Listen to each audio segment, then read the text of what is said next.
बहुत समय पहले की बात है कि एक बहुत बड़े जंगल में एक बंडा शेर और उसी जंगल में उसका दोस्त बंदर और कई सारे पशु पक्षी रहते थे। बंडा शेर उस जंगल का राजा था। शेर को उस जंगल में सभी जानवर बंडा शेर कहते थे क्योंकि उसकी पूंछ कटी हुई थी। और इसी जंगल में एक नवविवाहित जोड़ा आकर रहने लगा जो एक लकड़बग्घा और एक लकड़बग्घी थे। वह दोनों उस जंगल में बड़ी खुशी खुशी से रहने लगे। वो जंगल में खूब मस्ती करते और आनंद में जिंदगी काटते।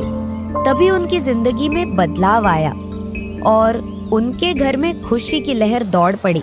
अजी, सुनते हो? हाँ, सुना मेरी जान। मुझे शर्म आवे है। शर्म में ही रहेगी या सुनाएगी तेरी इच्छा, या तो शर्म कर ले या सुना दे। हाँ, सुनाती हूँ। अब हमें अपने लिए घर चाहिए। अपन बहुत रह लिए, कभी इस पेड़ पर कभी उस पेड़ के नीचे। यह सुनाने के लिए तुझे शर्म आ रही थी? नहीं, यह बात नहीं है। आप तो बताओ, घर कब बनाएंगे?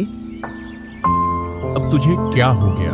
पहले तो तू खूब जंगल के पेड़ों में रहना चाहती थी, अब क्यों घर की जिद पकड़ ली? अब हमें घर चाहिए क्योंकि हम दोनों तो पेड़ों पर रहकर जिंदगी काट रहे हैं, लेकिन अब अपना परिवार बड़ा होने वाला है। अब तू अपने घर वालों को भी यही लाना चाहती है क्या? जैसे तैसे कुछ शिकार कर पाता हूँ जिससे दोनों का खाना हो पाता है। इतनों के लिए खाने की व्यवस्था मुझसे नहीं हो पाएगी। आपको ना मेरे परिवार वाले ही दिखते हैं। वह इतने कमजोर नहीं है कि अपने लिए शिकार न कर पाए। मैं तो इसलिए बोल रही हूँ, अपने घर में जल्द ही नन्हे मेहमान आने वाले हैं। ये तो बड़ी खुशी की बात है। इसका मतलब है तू माँ और मैं पापा बनूंगा। हाँ, यही तो बोल रही थी आपसे। सीधा सीधा बोलती, इतना क्यों घुमाया बात को? ये तो बड़ी खुशी की बात है।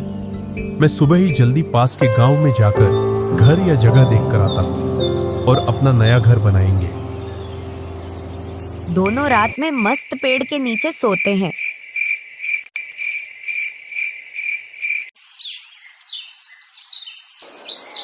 और सुबह जल्दी उठते। वह दूसरे दिन का वासा भोजन करके गांव की ओर निकल जाता है। अरे वाह, ये गांव तो बड़ा सुंदर दिख रहा है। यहाँ के लोग भी बड़े शांत भाव के हैं। और वह धीरे धीरे गांव के पास पहुंच जाता है और उसे गांव की शुरुआत में गड्ढे और बड़ी बड़ी लकड़ियों के ढेर दिखते हैं। वह धीरे धीरे आगे बढ़ता है। अरे नहीं, ये कुत्ते तो मुझे गांव में घुसने नहीं देंगे। मैं ना इनसे चोरी छुपे निकल जाता हूँ। लेकिन एक कुत्ते की नजर उस पर पड़ जाती है और वह अपने साथियों को बता देता है, देखो, लकड़बग्घा अपनी बस्ती में घूम रहा है। पकड़ो साले को, और इसका वो हाल करना है कि अगली बार ये गांव में आने की सोचे भी नहीं। भौं भौं करके वह उसको पकड़ने को दौड़ते हैं। अरे नहीं, ये तो मेरी तरफ आ रहे हैं। ये एक दो भी नहीं जिनसे मैं लड़ सकूं। इनका तो पूरा ग्रुप आ रहा है। मेरी तो यहाँ से भागने में ही भलाई है। जैसे ही उसने भागने की कोशिश की तो एक कुत्ते ने उस पर झपट्टा मार दिया और सभी ने उसको पकड़ लिया। बग्गा कहीं भागता तो कहीं गिरता उठता, जैसे तैसे जान बचाकर भाग निकला। अरे राम, आज तो जान बच गई, नहीं तो कुत्तों का भोजन बन गया होता। चलो, जान बची, लाख उपाय। वह धीरे धीरे जंगल में पहुंचा और अपनी धर्म पत्नी को एक कागज दे दिया और बोला, यह ले घर की रजिस्ट्री के कागज। इसमें तो जगह जगह खून लग रहा है और आप भी घायल अवस्था में हैं और आपके जगह जगह घाव है। कुछ ना पूछ, भाग्यवान। आज तो तेरा सुहाग निपट गया होता, कुत्तों का भोजन बन गया होता। आप तो गांव में घर देखने गए थे, कुत्तों से दोस्ती करने नहीं। अब क्या ही बोलूं, हमारे पूर्वजों ने उन्हें जंगल से खदेड़कर भगा दिया था और तभी से वे हमारे कट्टर दुश्मन हैं। हाँ, अब कुछ ना पूछ भाग्यवान, बहुत जोर का दर्द हो रहा है। जल्दी से कुछ लगा जिससे मेरा दर्द कम हो जाए। पत्तियों का लेप लगाती हूँ। घर देखने के लिए गए थे, कुत्तों से मार खाकर आ गए और अपने आप को बाहुबली बताते थे। लकड़बग्घा मन ही मन सोचता है, मुझे अच्छा होने दे, फिर मिलाकर लाता हूँ, फिर देखता हूँ तुझे। इस जंगल में रहते रहते बहुत दिन हो गए, चलो कहीं घूम कर आते हैं। वह अपनी गुफा से निकलता है और दूसरे जंगल में घूमने चला जाता है।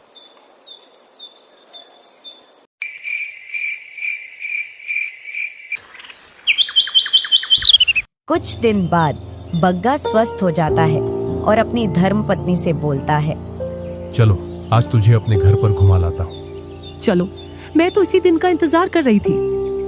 और दोनों चल देते हैं। धीरे धीरे फिर से गांव के पास पहुंच जाते हैं, लेकिन लकड़बग्घी अपनी धुन में चलती जाती है। वह उससे बोलता है, धीरे चलो, लेकिन वह उसकी नहीं सुनती। आपने बहुत सुंदर गांव में घर लिया है। हाँ आगे चल, बड़ा सुंदर गांव है। और जैसे ही पेड़ के पास पहुंचती है तो देखती है कि कुत्तों का एक ग्रुप उसको देखकर एकदम उसकी तरफ ही दौड़कर आ रहा है। भाग भाग्यवान भाग, कुत्ते पीछे पड़ गए। आज तो तूने मरवा दी। यह तेरे बाप दादा अपना भोजन बनाएंगे मुझे। ऊपर से मेरा पेट भारी, और इस हरामी ने मुझे इस मुसीबत में लाकर खड़ा कर दिया। यह तो जान बचाकर भाग निकला। आज तो मैं गई। कुत्तों ने लकड़बग्घी को कहीं काटा और कहीं घसीटा। उसकी हालत लकड़बग्घा से भी बेकार कर दी। हरी मोरी मैया, आज तो मर गई। खसम तो मुझे मरवाने के लिए लेकर गया था। क्यों, कैसा लगा घर? रोती हुई लकड़बग्घी, अब कभी ना जाऊं भूले से भी उस गांव में। उसमें तो बहुत हरामी कुत्ते रहते हैं। देखो मेरी क्या हालत कर दी। अब बच्चों को कहाँ रखेंगे? जंगल में ही झोपड़ी बनाएंगे या किसी गुफा में रह लेंगे। चलो यही जंगल में व्यवस्था देखते हैं। अब आप जल्दी से व्यवस्था देखो, क्योंकि टाइम नजदीक आ चुका है। चलो मैं देखता हूँ कुछ मिलता है क्या रहने के लिए। जंगल में देखने को चल देता है। काफी देर तक घूमने के बाद उसको जंगल में एक शेर की गुफा दिखाई देती है। वह सोचता है, कहीं अगर शेर आ गया तो मुझे और मेरे बच्चों को खा जाएगा। उसने गुफा के चारों ओर देखा तो उसके आसपास कुछ नहीं दिखा और वह अपने मुकाम पर पहुंच गया। मिला कुछ रहने के लिए? हाँ मिली मेरी डार्लिंग, बहुत ही मस्त गुफा है जिसमें आप और मैं अपने बच्चों के साथ सुरक्षित रहेंगे। दोनों गुफा की ओर चल देते हैं और गुफा में रहने लगते हैं।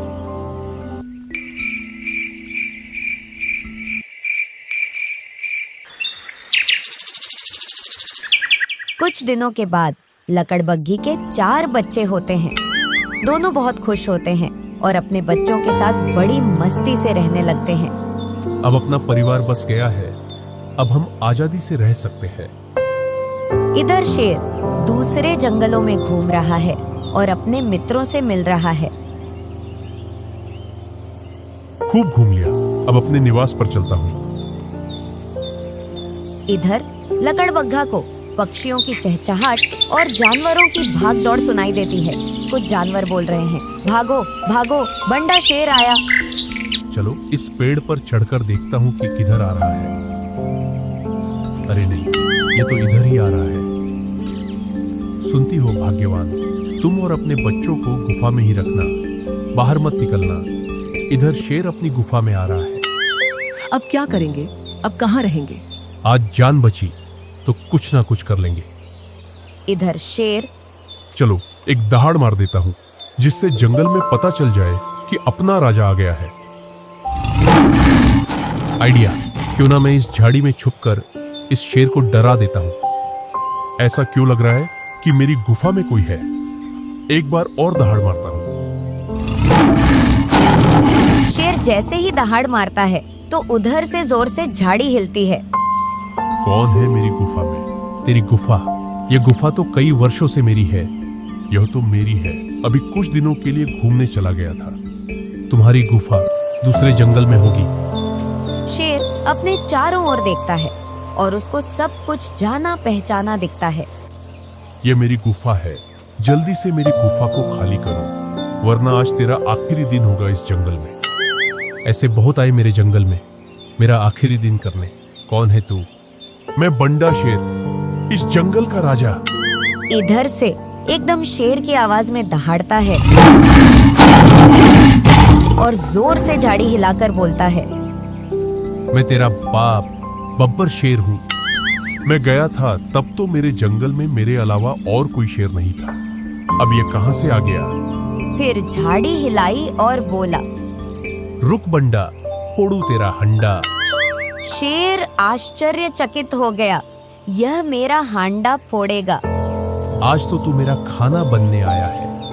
कई दिनों से मैंने शेर का मांस भी नहीं खाया। आज तो शेर का मांस खाने को मिलेगा। इतना सुनकर शेर वहां से भाग जाता है और मन ही मन सोचता है, जान बची तो दूसरी गुफा में रह लेंगे। और वह वहां से बड़ी मायूस अवस्था में जा रहा होता है।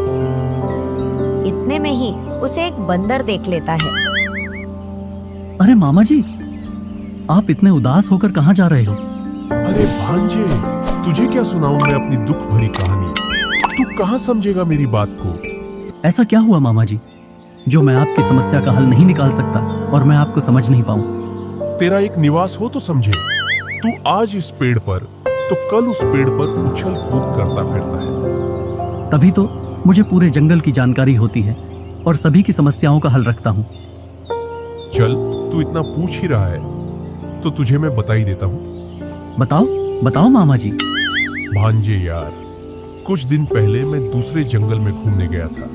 तब मैंने अपनी गुफा को अच्छे से साफ किया और घूमने निकल गया। बस इतनी सी बात, इसके लिए इतना मायूस ना, चलो अभी चलकर उसको खराब कर देते हैं। अगर तू मेरी मुंह बोली बहन का बेटा ना होता तो अब तक तू मेरे पेट में होता। ऐसा क्या बोल दिया मैंने जो आप मुझ पर इतना गुस्सा कर रहे हो? तुझे तो मेरी समस्या पर हंसी मजाक आ रहा है और यहाँ मेरी गुफा छीन गई। क्या मामा जी आपकी गुफा छिन गई? उसमें कोई बब्बर शेर आकर रहने लग गया है। मामा जी, मैं दिन भर जंगल के इस पेड़ से उस पेड़ पर घूमता रहता हूँ। जहां तक मुझे मालूम है, अपने जंगल में आपके अलावा और कोई राजा नहीं है। फिर जिसने मेरी गुफा छीनी है वह कौन है? मुझे ऐसा लगता है मामा जी, जरूर कोई बहरूपियां है जो आपको डरा रहा है। अब भांजे, उससे अपनी गुफा को कैसे लिया जाए? चलो मामा जी, चलते हैं और उसको अभी गुफा से बाहर निकाल कर फेंकते हैं। वह तो मुझे खतरनाक लगता है।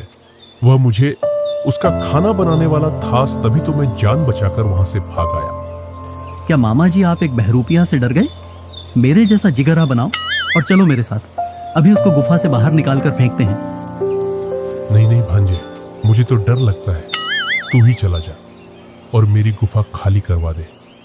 क्या मामा जी, ना तो मुझे गुफा में रहना है और ना ही मुझे इतने फालतू के काम करने का समय है। वो तो मैं कह रहा था आपसे, आपकी गुफा खाली करने में आपकी मदद कर देता। अब आपकी इच्छा, आपको मेरी मदद की जरूरत नहीं है, ऐसा लगता है मुझे। चल, मैं तेरे साथ चल सकता हूँ, लेकिन एक शर्त पर बोल। कैसी शर्त मामा जी? तू मुझे वहां पर अकेला छोड़कर तो नहीं भागेगा? मेरी पूंछ की कसम मामा जी, मैं आपको छोड़कर नहीं भागूंगा। तू तेरी सबसे प्यारी चीज की कसम खा रहा है, फिर तो तुझ पर विश्वास किया जा सकता है। हाँ मामा जी, चलिए फिर उसको भगाने। हाँ चलो, लेकिन क्या? अभी भी तुझ पर विश्वास कम है। चल, एक काम करते हैं, तेरी और मेरी पूंछ को बांध लेते हैं। मामा जी कैसी बात कर दी मामा जी, मैं आपके लिए जान दे सकता हूँ। पूंछ क्या चीज है, लेकिन मेरी भी एक शर्त है। बोल, तेरी क्या शर्त है? आप तो भागने में मुझसे कहीं ज्यादा तेज हो, मैं आपके बराबर थोड़ी भाग पाऊंगा। हाँ, ये भी सही है, और तेरी शर्त क्या है? मैं आपकी पीठ पर बैठकर चलूंगा। हाँ चल। दोनों इस तरह अपनी पूंछ बांध लेते हैं और गुफा की ओर चल देते हैं। अरे नहीं, बंडा शेर फिर से आ रहा है। लकड़बग्गा शेर को देखकर लकड़बग्गी से बोलता है, अरे सुनती हो? हाँ सुनाओ। बंडा शेर वापस आ रहा है। आज तो मारे जाएंगे और मेरे छोटे छोटे बच्चे उसका नाश्ता बनेंगे। तुम ना ये फालतू का रोना धोना मत किया करो। मैं जो कहता हूँ वह सुनो। हाँ सुनाओ। जब मैं बोलूं तब बच्चों को जोर जोर से रुलाना। आओ। मैं झाड़ियों में छुप जाता हूँ और एक खरगोश का बासा मांस अपने पास रखता हूँ। कैसा बब्बर शेर है तू? बाहर निकल। आज फैसला हो ही जाए कि इस जंगल का असली राजा कौन है। आज तू तो मरेगा ही, साथ साथ में बंदर को भी मरवाएगा। अरे मामा जी, ये तो बड़ा खतरनाक है। हाँ तेरे से, तभी तो बोला था मैंने। हम दो और वो अकेला। बुलाओ मामा जी, बुलाओ, अभी खदेड़ कर भगाते हैं। सुनती हो भाग्यवान? शेर डर गया। क्या पूरे परिवार के साथ में? लकड़बग्गी अपने बच्चों को जोर जोर से रुलाती है। बग्गा इधर खरगोश के मांस को शेर की तरफ फेंक देता है। क्या हो रहा है भाग्यवान? बच्चों को इतनी तेज क्यों रुला रही हो? इनको खरगोश का मांस पसंद नहीं आ रहा है। बोल रहे हैं ताजा मांस चाहिए, वो भी शेर और बंदर का। अरे मामा जी, यहाँ तो पूरा परिवार है। लगता है हमारी बोटी बोटी भी बांटी नहीं आने वाली है। आज कुछ भी हो जाए भांजे, मैं अपनी गुफा खाली करवा कर ही रहूंगा। अरे भाग्यवान, बच्चों की किस्मत बहुत अच्छी है। आज तो शेर और बंदर अपनी गुफा के सामने ही है। जल्दी से खाना लाओ, बच्चे जोर जोर से रो रहे हैं। भाग्यवान, पहले किसका मांस खाओगे? शेर का। तो ये लो शेर का मांस। भांजे भाग, मर गए तेरी बातों में। अब यहाँ तो पूरा परिवार खाएगा अपन को। और शेर जी छोड़कर वहाँ से भागता है और यह भूल जाता है कि मेरी पूंछ से बंदर बंधा है। बंदर उसकी पीठ से नीचे गिर जाता है। फिर बंदर घिसटता हुआ जाता है। बंदर अरे मामा जी रुको, मामा जी रुको कहकर चिल्लाता रहता है। बंदर कहीं इस झाड़ी से टकराया और कहीं उसे पेड़ से टकराया।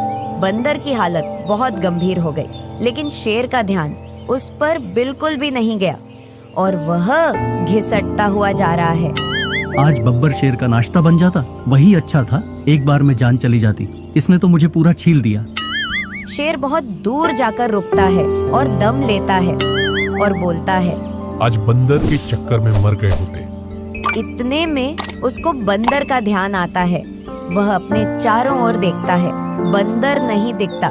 लगता है बंदर का शिकार कर लिया बब्बर ने। अरे मामा जी, शिकार उसने नहीं, आपने किया मेरा। अरे भांजे, तेरी ये हालत कैसे हुई? मामा जी, इतने भोले भी ना बनो। चिल्ला चिल्ला कर परेशान हो गया, लेकिन आपको तो मेरा ख्याल भी नहीं आया। मुझे माफ करना, मैं अपनी जान बचाने के चक्कर में तुझे भूल गया। सभी को अपनी जान प्यारी है, दूसरों की थोड़ी। हाँ भांजे, अब चलता हूँ। तू इस जंगल में रह, मेरा तो जंगल छिन गया। मैं और कहीं अपनी व्यवस्था देखता हूँ। हाँ ठीक है, लेकिन मामा जी आप डरपोक हो। ना तो आपने उसको देखा और ना ही उसको सामने आने दिया। उसने झाड़ियाँ क्या हिलाई, आप वहां से भाग आए। हाँ ये तो सच है, दोनों बार उसके पास गया और दोनों बार उसने झाड़ियों का सहारा लिया, लेकिन वो मेरे सामने नहीं आया। अब आप अपने आगे की व्यवस्था देख लेना, मैं तो चला। और बंदर वहां से चला जाता है। शेर कुछ देर के लिए सोच विचार करता है और निर्णय लेता है क्यों ना अपने मित्रों से मदद ली जाए। और वह अपने सभी शेर मित्रों को आमंत्रण भेजता है, साथ में अपना संदेश भी भेजता है। मुझे ऐसा लग रहा है शेर शांत नहीं बैठेगा, वह जरूर वापस आएगा।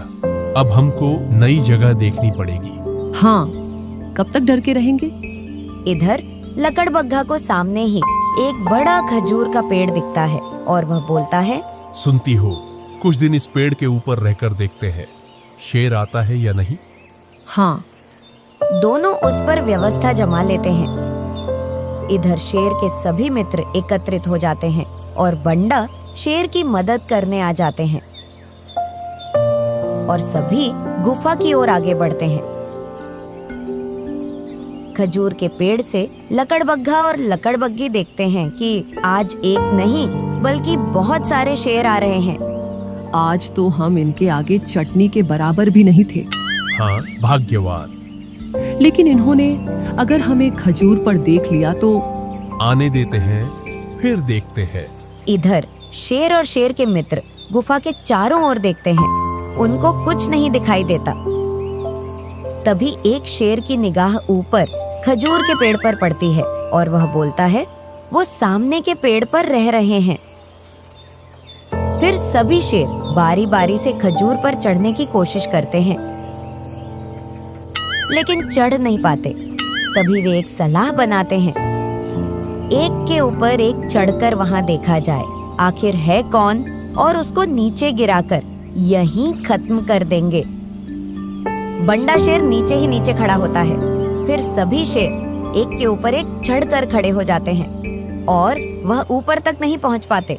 एक शेर की कमी रह जाती है। ऊपर वाला शेर सभी से बोलता है, सभी मजबूती से खड़े हो जाना, मैं छलांग मारूंगा। इतना सुनकर लकड़बग्गा को लगता है आज तो मर गए। उसने दूसरी साइड से देखा तो उसे नीचे ही नीचे बंडा शेर दिखा। आज ही सुनती हो? हाँ, सुनाओ, क्या बोल रहे हो? उठाओ सोने का डंडा, फोड़ू बंडा का हंडा। बंडा शेर इतना सुनकर वो ऊपर की ओर देखता है कि ऐसा कौन है जो मेरा भंडा फोड़ने की कह रहा है। जैसे ही वह ऊपर देखता है वैसे ही एक के ऊपर एक खड़े सारे साथी नीचे गिर जाते हैं। सभी साथी उसे गाली देते हैं और बुरा भला कहते हैं। उससे बोलते हैं, तू अब और कहीं देख ले अपनी व्यवस्था। और सभी साथी वहां से चले जाते हैं और बंडा शेर भी उस जंगल से चला जाता है। बग्गा का परिवार उस गुफा में बिना किसी टेंशन के और खुशी खुशी से रहने लगा। इस कहानी का सारांश, अगर हम अपने से ज्यादा ताकतवर को अपनी ताकत से नहीं हरा सकते तो उसे अपने दिमाग से हरा सकते हैं। कहानी आपको कैसी लगी कमेंट में जरूर बताइए। आपसे एक सवाल पूछूं, बग्गा बग्गी को फिर से उसी गांव में क्यों ले गया था?